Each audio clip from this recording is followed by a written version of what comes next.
Mani visibili, velocità naturale, niente volto, questo è il protocollo. Il computer è un idiota nel mondo fisico, non sa come si piega un asciugamano, serve un corpo vero, il mio. Mi filmo mentre stiero, mentre rifaccio il letto, mentre inciampo. Vendo l'intimità della mia casa con mia figlia di 2 anni che corre dentro l'inquadratura e io devo spingerla via. Devo nascondere la vita reale per nutrire quella del robot. Sono una sarta che cuce un vestito d'acciaio per un miliardario narcisista annoiato. Salto la cena per stare sul balcone a ripetere lo stesso gesto centinaia e centinaia di volte.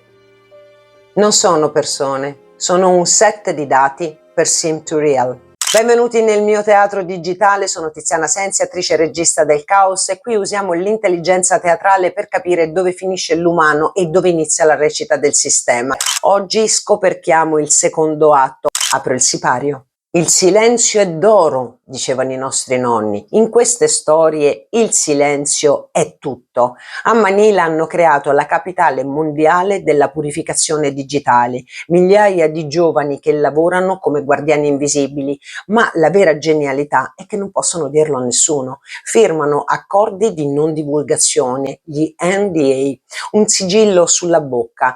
Non è solo burocrazia, è una barriera che protegge il valore delle azioni a Wall Street. Ma non è meraviglioso? Un esercito di martiri che non può nemmeno lamentarsi.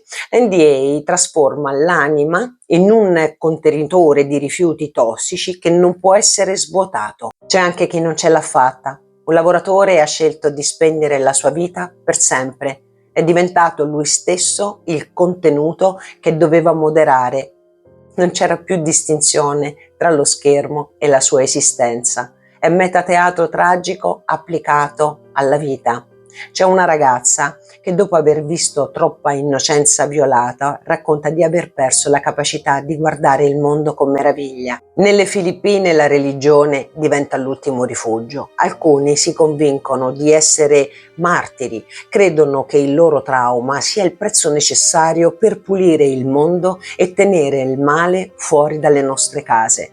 Si caricano sulle spalle tutta la melma del web senza ricevere né santità né ringraziamenti.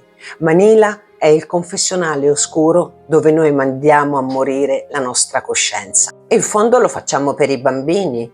Non è questo che ci diciamo sempre per dormire tranquilli? Vogliamo un'AI sicura, vogliamo che i nostri figli possano navigare senza incontrare una cosa brutta, un'immagine sgradevole.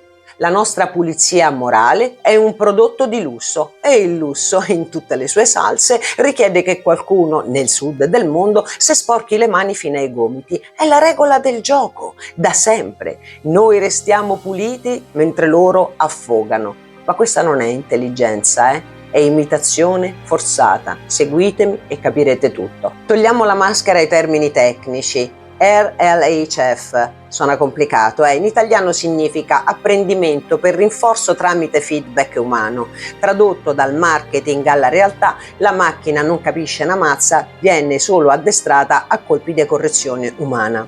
La domanda è: quanto siamo disposti ad ignorare tutto questo? Perché il trucco più riuscito è stato convincerci che il metallo impari a muoversi da solo. Ma chi sono i sarti di questo vestito?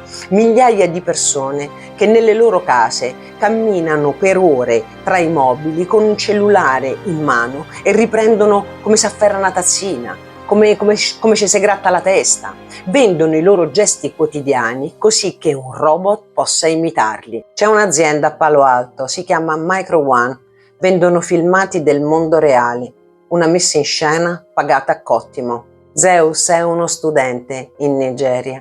Di notte si lega uno smartphone alla fronte con una ring light e si filma mentre stira, mentre rifà il letto. Viene pagato poco per annoiarsi a morte mentre insegna a una macchina come si vive. Sasha stende il bucato camminando in punta di piedi sotto lo sguardo dei vicini. Sta vendendo l'intimità del suo cortile a un algoritmo di sorveglianza travestito da maggiordomo. E poi c'è Dattu. Dattu salta la cena per stare sul balcone a piegare lo stesso set di vestiti centinaia di volte.